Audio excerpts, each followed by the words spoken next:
திமுக காரங்க பக்கம் கேமராவை திருப்பினா எப்படி ரீல்ஸ் பண்ண முடியும்னு உங்கள் மக்களுக்கே தெரியும். அப்போ அவங்களுக்கு முதல்ல மாண்பு இருக்குதா அப்படின்னு வந்தால் நம்ம பார்க்க வேண்டியது இருக்குது. இது ஒரு அரசாங்கத்தை நோக்கி ஒரு கேள்வி எழும்போது அந்த அரசாங்கத்தில் ஒரு அங்கமாக இருக்கக்கூடிய அமைச்சர்கள் பதில் சொல்கிறது என்ன தப்பு? நடுராத்திரி 12 மணிலேருந்து 2 மணி வரைக்கும் திடீர்னு தூங்குற அத்தனை பேர் எந்திரிச்சு கடந்த ஆட்சியில் யார் அறங்காவலர் குழுவை நியமிச்சாங்க? எப்படி நீங்கள் திருப்பதி கோயிலுக்குள்ளே போகும்போது மட்டும் மொபைல் ஃபோனை கரெக்டாக வச்சுட்டு தான் போகணும், பேகை கரெக்டாக வச்சுட்டு தான் போகணும், அதெல்லாம் எடுத்துகிட்டு போகக்கூடாது.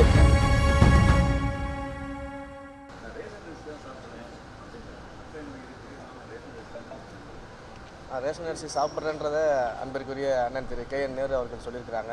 ஆனால் மக்கள் யாரும் ரேஷன் அரிசி தான் சாப்பிட்றோன்றது சொல்கிற மாதிரி இல்லை. ஏன்னா அந்த ரேஷன் அரிசியை பயன்படுத்த முடியாத ஒரு சூழ்நிலை தான் இருக்கிறாங்கன்றதை மக்கள் பல்வேறு இடங்களில் குற்றச்சாட்டு வச்சுருக்கிறாங்க. அதையெல்லாம் சரி பண்ணி நல்ல தரமான பொருட்களை ரேஷன் ஷாப்ஸ் மூலிமா கொடுக்கணுன்றதுக்காக மாண்புமிகு தமிழ்நாடு முதலமைச்சர் அவர்கள் நடவடிக்கை எடுத்துட்டு இருக்காங்க.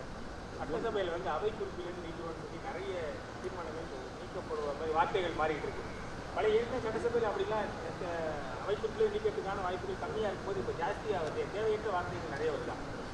ஜனநாயக முறைப்படி சட்டசபையை நடத்தும்போது நிச்சயமாக அனைவருடைய குரல்களுக்கும் பதிலளிக்கப்பட்டு இது மாதிரியான சில வார்த்தைகள்லாம் இருந்துச்சுன்னா அதை நீக்கிறது மரபு. கடந்த ஆட்சியில் ஜனநாயகத்துக்கு இடமே இல்லைன்றது எல்லாருக்கும் தெரியும். அதனால் அந்த வார்த்தைகள்லாம் நீங்கள் கேட்டிருக்க மாட்டீங்க. இந்த ஆட்சியில் ஜனநாயகத்திற்கு மிகப்பெரிய ஒரு ஸ்கோப் இருக்குது. அதனால் ஜனநாயகத்தோடைய ஆட்சி நடத்துகிறோம். ஜனநாயகத்தோடு எங்களுடைய சபாநாயகர் அதுக்கான பணிகளை செஞ்சுட்டு இருக்கிறாரு.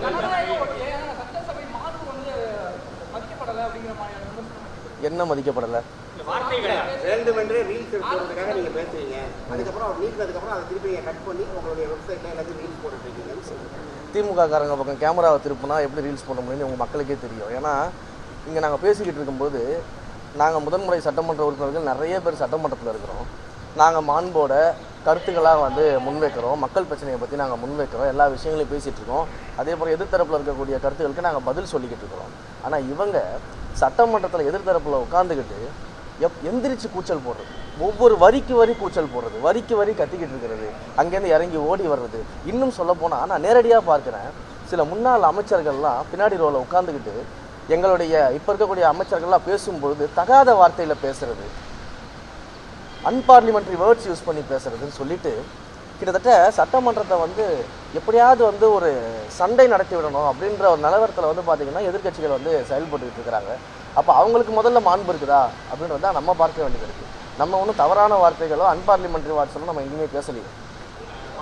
மாற்றுக் கட்சியிலிருந்து பல்வேறு எதிர்பார்ப்புகளோடு வந்தாங்க.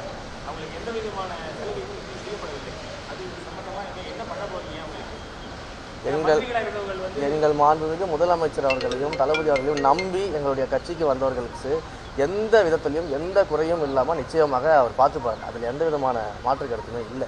இப்போ பட்ஜெட் செஷன் போயிட்டுருக்கு, மிக தீவிரமாக பட்ஜெட் செஷன் போயிட்டுருக்கு. ஒவ்வொரு டிபார்ட்மெண்ட்லேயும் பார்த்திங்கன்னா மக்களுக்கான புதிய அறிவிப்புகள்லாம் வெளியிட்டிருக்கிறோம். சமீபத்தில் இந்து சமய அறநிலைத்துறையின் மானிய கோரிக்கையும் மிகச் சிறப்பாக முடிஞ்சிருக்குது. மிக சிறப்பான மக்களுக்கான அறிவிப்புகள் எல்லாமே நம்ம வெளியிட்டிருக்கிறோம். நிறைய கோவில்களுக்கான இந்த திருப்பணிகள் செய்யக்கூடிய வேலைகளை நம்ம கையில் எடுத்துருக்கிறோம். குறிப்பாக சொல்லப்போனால் 1000 ஆண்டுகள் பழமையான கோவில்கள்லாம் கையில் எடுத்து அதற்கெல்லாம் திருப்பணிகள் செய்கிறதுக்கான வேலைகளை நம்ம முன்னெடுத்துருக்கிறோம். சட்டமன்றத்தில் எந்த துறை அமைச்சரும் அந்த துறையை பற்றி கேள்விகளை அவங்க பதில் சொல்லாமல் அதை வச்சுனா இன்னும் ஒருத்தர் இவங்க மட்டும்தான் பதில் சொல்கிறாங்கன்னு எல்லா அமைச்சர்களும் பதில் சொல்லிட்டு இருக்கோம். அன்பிற்குரிய அமைச்சர் திரு ஆதவ அர்ஜுனா அவர்களாக இருக்கட்டும், இல்லை ஆனந்த் சார் அவர்களாக இருக்கட்டும், நம்மளுடைய IRS அருண்ராஜ் சார் அவர்களாக இருக்கட்டும், இல்லை செங்கோட்டையன் சாராக இருக்கட்டும், ராஜ்மோகன் சாராக இருக்கட்டும், இல்லை நானாக இருக்கட்டும், மாண்புமிகு அமைச்சர் திரு விக்னேஷாக இருக்கட்டும், எல்லாருமே பதில் சொல்கிறோம் தான். ஏன் பதில் சொல்கிறோம் அப்படின்னா, ஏன் ஒரு முதலமைச்சரை நோக்கி ஒரு கேள்வி எழும்போது, ஒரு அரசாங்கத்தை நோக்கி ஒரு கேள்வி எழும்போது அந்த அரசாங்கத்தின் ஒரு அங்கமாக இருக்கக்கூடிய அமைச்சர்கள் பதில் சொல்கிறது என்ன தப்பு? அப்போ எங்களுடைய அரசாங்கம், எங்களுடைய முதலமைச்சர், நாங்கள் நடத்தக்கூடிய ஆட்சியில் ஒரு கொஸ்டின்ஸ் வரும்போது நாங்கள் பதில் சொல்கிறோம். உங்களுக்கு எதிர்க்கிறதுக்குன்னா நீங்கள் தைரியமாக பேசுங்க. உங்களை யார் பேச வேணான்னு சொன்னது? முன்னாள் அமைச்சர்களை பேச வேணாம்னு சொன்னாங்களா? இல்லை உறுப்பினர்களை துறை சார்ந்த அமைச்சர்களும் பதில் சொல்லிக்கிட்டு தான் இருக்கிறாங்க. அரசு சார்ந்த கொஸ்டின்ஸுக்கு மற்ற அமைச்சர்களும் பதில் சொல்லிட்டு தான் இருக்கிறாங்க.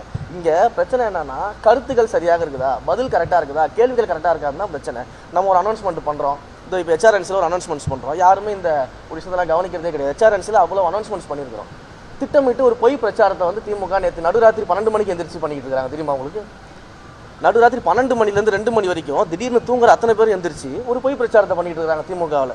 நாங்கள் இதே திருச்சியில் இருக்கக்கூடிய அன்பில் மாரியம்மன் கோயிலுக்கு அம்மை வார்த்தவர்கள் தங்கும் மண்டபம்னு ஒரு மண்டபத்தை அனௌன்ஸ் பண்ணோம்.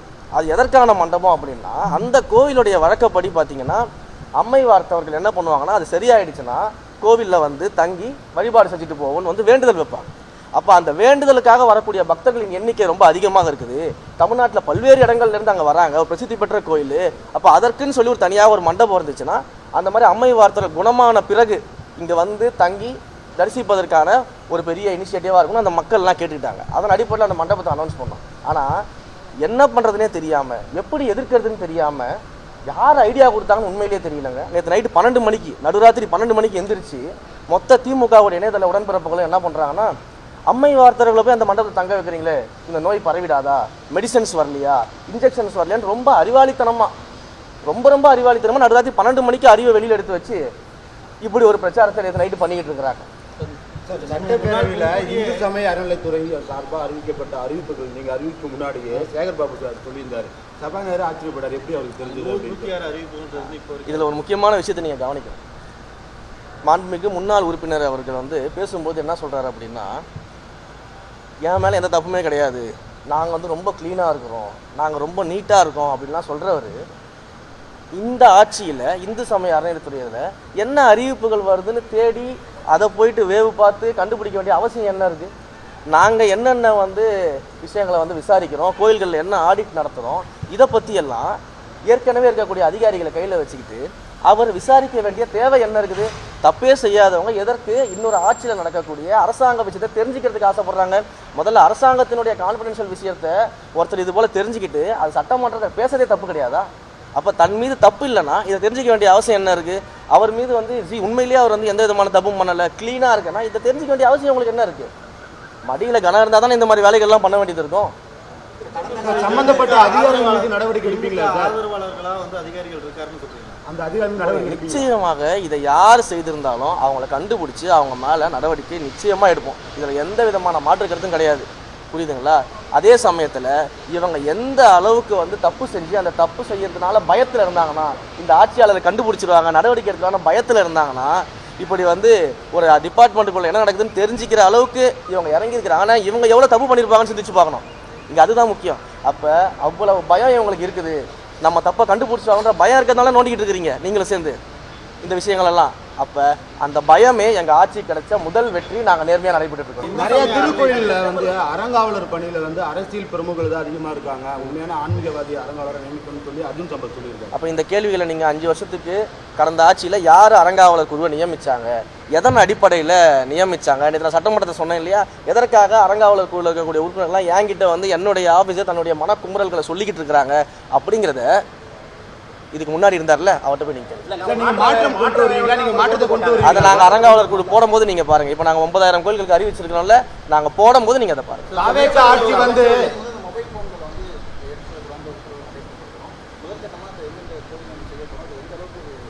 முதல் கட்டமாக 50க்கும் மேற்பட்ட முதுநிலை கோயில்களில், அனைத்து முதுநிலை கோயில்கள்லையுமே மொபைல் கவுண்டர்ஸ் பாதுகாப்பாக வைப்பதற்கான மொபைல் கவுண்டர்ஸை உருவாக்க சொல்லியிருக்கோம். அதற்கான வேலைகள்லாம் நடந்துகிட்டு இருக்குது. அது எப்போவுமே ரெகுலராக பண்ணுறது தான். என்னென்னா இப்போ அந்த மொபைல் கவுண்டர்ஸை வந்து நம்ம உருவாக்கி கியூக்கு போகிறதுக்கு முன்னாடி அந்த மொபைல் கவுண்டர்ஸில் மொபைல்ஸை ஹேண்ட் ஓவர் பண்ணிவிட்டு தரிசனம் முடிச்சு வந்து திரும்ப அந்த மொபைல் ஃபோன்ஸ் வந்து கலெக்ட் பண்ணுறதுக்கான ஃபெசிலிட்டிஸ் நம்ம பண்ணியிருக்கிறோம். இது எதற்காக அப்படின்னா, நீங்கள் சமூக வலைதளங்களில் பார்க்கலாம், பல்வேறு இடங்களில் வந்து உள்ள மூலவர் சிலைகளையும் உள்ள இருக்கக்கூடிய விக்கிரங்களையும் வந்து வீடியோ எடுக்கிறது, ஃபோட்டோ எடுக்கிறதுன்றது இதெல்லாம் சமூக வலைதளங்களில் பரவிக்கிட்டே இருக்குது. அப்போ கோவிலுக்கு தரிசனம் செய்யக்கூடிய பக்தர்கள் வந்து வந்தாங்க, தரிசனம் போனாங்க, மன நிம்மதியாக வெளியில் போனாங்கன்றது இருக்கணுமே தவிர்த்து இது போன்ற விஷயங்கள் இந்த டிவைசஸ்னால அவங்க வந்து டிஸ்ட்ராக்ட் ஆகக்கூடாது, இது வெளியில் போகக்கூடாது அப்படின்ற ஒரு ரீசனுக்காக நம்ம வந்து இதை முன்னெடுத்துருக்கிறோம். ஸோ இந்த முன்னெடுப்பை தயவு செய்து பொதுமக்கள் வந்து நம்மளுடைய திருக்கோயில்களின் நலன் கருதி அதை ஃபாலோ பண்ணணும் அப்படின்றத நம்ம கேட்டுக்கிறோம். ஏன் அப்படின்னா, பொதுமக்களுக்கு இதில் ஒரு அவேர்னஸ் இருக்கணும். என்ன அவேர்னஸ் அப்படின்னு நான் சொல்கிறேன்னா, ஃபார் எக்ஸாம்பிள்ஸ் இப்போ இங்கேருந்து நம்ம திருப்பதி கோயிலுக்கு போகிறோம்னு வச்சுக்கோங்க. திருப்பதி கோயிலுக்குள்ளே மொபைல் ஃபோன்ஸ் அலௌடு கிடையாதுன்னு எல்லாருக்குமே தெரியும்.